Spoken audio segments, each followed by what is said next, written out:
Breaking news చూస్తున్నాం. విజయవాడలోని civil court complex లో ఆందోళనకర ఘటన చోటు చేసుకుంది. లిఫ్ట్ మొరాయించడంతో పలువురు న్యాయవాదులు గంటన్నరగా అందులోనే చిక్కుకుపోయారు. విద్యుత్ సరఫరా నిలిచిపోవడంతో కోర్టు కాంప్లెక్స్ 8వ అంతస్తులో లిఫ్ట్ ఆగిపోయినట్లు సమాచారం. దీంతో లిఫ్ట్ లోపల ఉన్న న్యాయవాదులు ఊపిరాడక తీవ్ర ఇబ్బందులు ఎదుర్కొంటున్నారు. ఘటనపై సమాచారం అందుకున్న వెంటనే పోలీసులు, అగ్నిమాపక సిబ్బంది ఈ సంఘటన స్థలానికి చేరుకొని సహాయక చర్యలు చేపట్టారు. లిఫ్టులో చిక్కుకున్న వారిని సురక్షితంగా బయటకు తీసేందుకు ప్రయత్నాలు కొనసాగుతున్నాయి. అదేవిధంగా లోపల ఉన్న వారికి ఆక్సిజన్ సరఫరా చేస్తూ రెస్క్యూ టీం పరిస్థితిని నియంత్రించే ప్రయత్నం చేస్తోంది.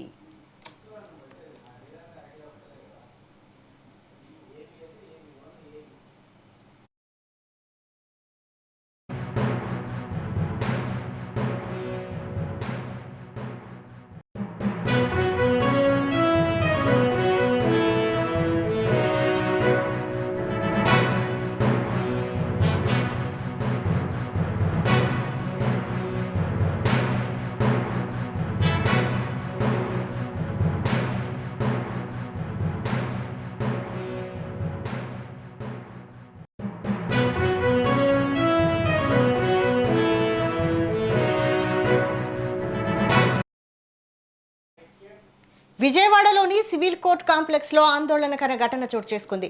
లిఫ్ట్ మొరాయించడంతో పలువురు న్యాయవాదులు గంటన్నరగా అందులోనే చిక్కుకుపోయారు. విద్యుత్ సరఫరా నిలిచిపోవడంతో కోర్టు కాంప్లెక్స్ 8వ అంతస్తులో లిఫ్ట్ ఆగిపోయినట్లు సమాచారం. దీంతో లిఫ్ట్ లోపల ఉన్న న్యాయవాదులు ఊపిరాడక తీవ్ర ఇబ్బందులు ఎదుర్కొంటున్నారు. ఘటనపై సమాచారం అందుకున్న వెంటనే పోలీసులు, అగ్నిమాపక సిబ్బంది సంఘటనా స్థలానికి చేరుకుని సహాయక చర్యలు చేపట్టారు. లిఫ్టులో చిక్కుకున్న వారిని సురక్షితంగా బయటకు తీసేందుకు ప్రయత్నాలు కొనసాగుతున్నాయి. అదేవిధంగా లోపల ఉన్న వారికి ఆక్సిజన్ సరఫరా చేస్తూ రెస్క్యూ టీం పరిస్థితిని నియంత్రించే ప్రయత్నం చేస్తోంది.